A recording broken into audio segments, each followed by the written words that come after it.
आज हम एक ऐसी तस्वीर के साथ आपके सामने हैं जिसे देखकर पूरी मानवता शर्म से सिर झुका ले। एक ऐसा सवाल जो हमारे सिस्टम, हमारे समाज और हमारी सामूहिक संवेदना के मुंह पर एक तमाचा है। ये तस्वीर बिहार के वैशाली जिले के एक सामान्य से गांव की है, लेकिन इसकी आग पूरे देश को जलाने के लिए काफी है, क्योंकि इस तस्वीर में एक बेटा अपनी ही माँ के पार्थिव शरीर के साथ खड़ा है और उसके पास उसे अग्नि देने के लिए, उसकी अंतिम यात्रा को विदाई देने के लिए जगह नहीं है। जी हाँ, ये कल्पना नहीं, कड़वी सच्चाई है।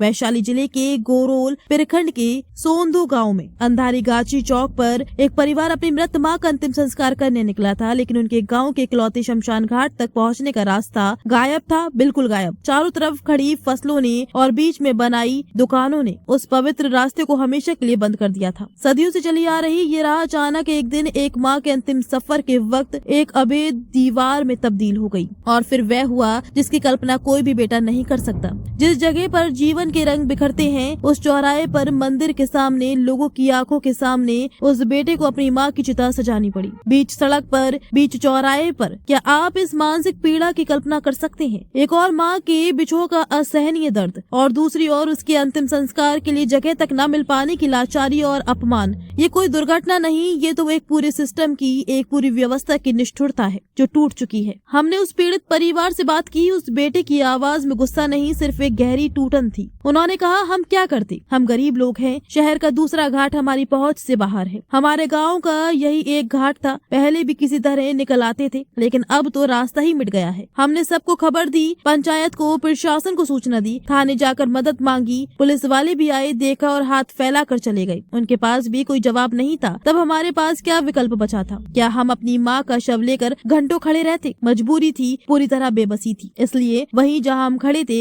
उसी चौक पर लकड़ी जुटाई और अपनी माँ को अग्नि दे दी। ये आवाज सिर्फ एक परिवार की नहीं है, ये आवाज उन हजारों गाँव की है जहाँ बुनियादी सुविधाएं नाम के लिए भी नहीं पहुँचती। ये आवाज उस सिस्टम के खिलाफ एक सवाल है जो तब जागता है जब वीडियो वायरल हो जाता है, और सचमुच ये वीडियो वायरल हुआ, पूरे देश में आग की तरह फैला। तब जाकर प्रशासन की नींद टूटी। वैशाली के जिलाधिकारी और पुलिस अधीक्षक मौके पर पहुंचे। जिलाधिकारी महोदय ने बयान दिया कि ये घटना अत्यंत दुखद और चिंताजनक है। उन्होंने कहा कि संबंधित अधिकारियों को नोटिस जारी कर स्पष्टीकरण मांगा गया है और शमशान घाट तक पहुंच के लिए एक स्थायी रास्ता तुरंत बनाने की प्रक्रिया शुरू की जा रही है, ताकि भविष्य में ऐसी घटना दोबारा ना हो। शब्द अच्छे हैं, आश्वासन ठोस लगता है, लेकिन मेरा एक सीधा सवाल है, ये गारंटी आज क्यों? ये त्वरित कार्रवाई उस माँ के दाह संस्कार के पहले क्यों नहीं? क्या उस गरीब परिवार की पुकार, उसकी लाचारी प्रशासन के कानों तक नहीं पहुँची थी? या फिर गरीब की पुकार सुनने के लिए भी अब सोशल मीडिया के वायरल होने का इंतजार करना पड़ता है? ये मामला सिर्फ एक रास्ते या एक शमशान घाट का नहीं है, ये मामला है हमारी प्राथमिकताओं का। ये मामला है उस सामाजिक विषमता का जहाँ एक वर्ग के पास विकल्प होते हैं और दूसरा रास्ता तक मांगता है। ये मामला है हमारी सामूहिक संवेदनशीलता के मर जाने का। आज चौराहे पर एक माँ जली, कल किसकी बारी है? क्या हर गरीब को अब यही डर सताएगा कि उसके अपनों की अंतिम यात्रा भी कहीं सड़क पर ही न रुक जाए? क्या सनातन की इस पावन धरती पर अंतिम संस्कार के लिए भी अब आंदोलन करना पड़ेगा? ये सवाल सिर्फ वैशाली के जिलाधिकारी के लिए नहीं है, ये सवाल हम सब के लिए है, हमारी सरकारों के लिए है, हमारे स्थानीय नेताओं के लिए है, और हम सब के एक समाज के रूप में हमारे अंतर्मन के लिए है। क्योंकि जिस देश में माँ की अंतिम यात्रा को भी रास्ता ना मिले, वहाँ विकास के सारे दावे खोखले हैं। हम इस मामले पर नजर बनाए रखेंगे। उम्मीद करते हैं कि जो स्थायी रास्ता बनाने का वादा किया गया है वह जल्दी हकीकत बने, लेकिन इससे भी ज्यादा जरूरी है कि ऐसी घटना की पुनरावृत्ति रुके, ताकि किसी और बेटे को ये ना सहना पड़े, ताकि किसी और बेटे को ये दर्द ना झेलना पड़े। ब्यूरो रिपोर्ट, अपना पब्लिक न्यूज।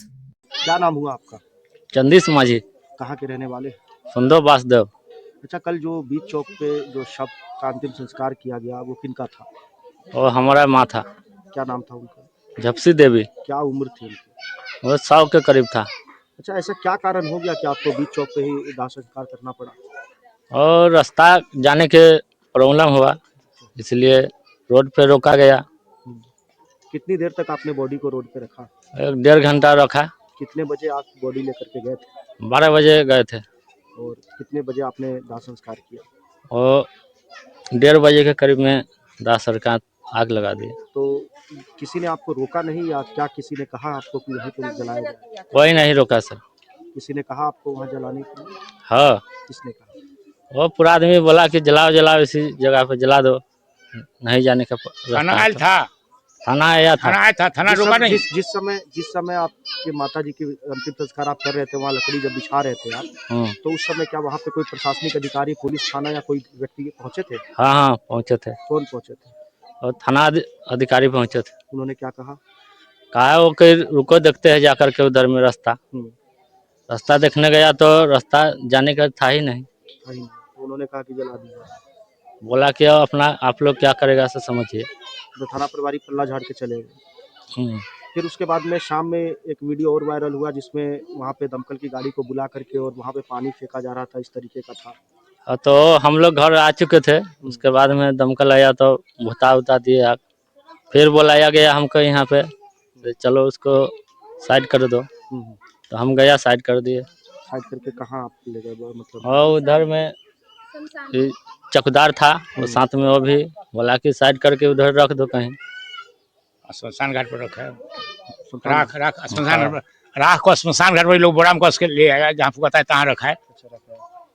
जी, लेकिन इस तरीके की घटना जो एक प्रशासनिक पदाधिकारी के सामने हो गई, और ये कलंकित प्रशासनिक पदाधिकारी गैर जिम्मेदार काम किए हैं, उनको रोक लगा देना चाहिए। और समाज के उससे रास्ता मांगते, सब बुलाते मुखिया सरपंच को, सारे जनप्रतिनिधि को, और लोग रास्ता निकालता।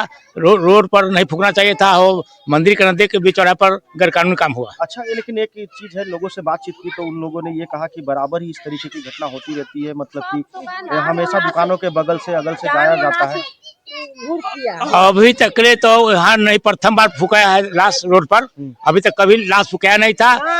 वहाँ के लोगों ने जैसे सहयोग करते थे, रास्ता बना सकते थे, बगल से जा सकते थे, लेकिन पुलिस भी आई तो पुलिस भी तो सामने में आग लगा है, पुलिस के सामने में उन्होंने तो नहीं रोका, उन्होंने चौकीदारी को सूचना नहीं किया।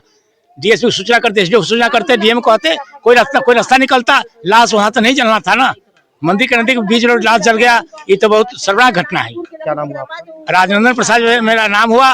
मेरा सुंदो में 5 वार्ड में घर है, और हम विश्वसूत्र जी के अध्यक्ष रहे हैं पहले, और इस समय जदयू में थे उस समय।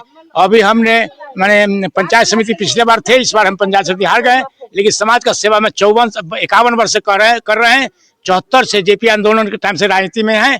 हमने संकल्प लिया है, जिसको कोई नहीं सुनने वाला है उसको हम सुनेंगे। हमने डीएम महोदय को हमने फोन करके सूचना दिया, आइए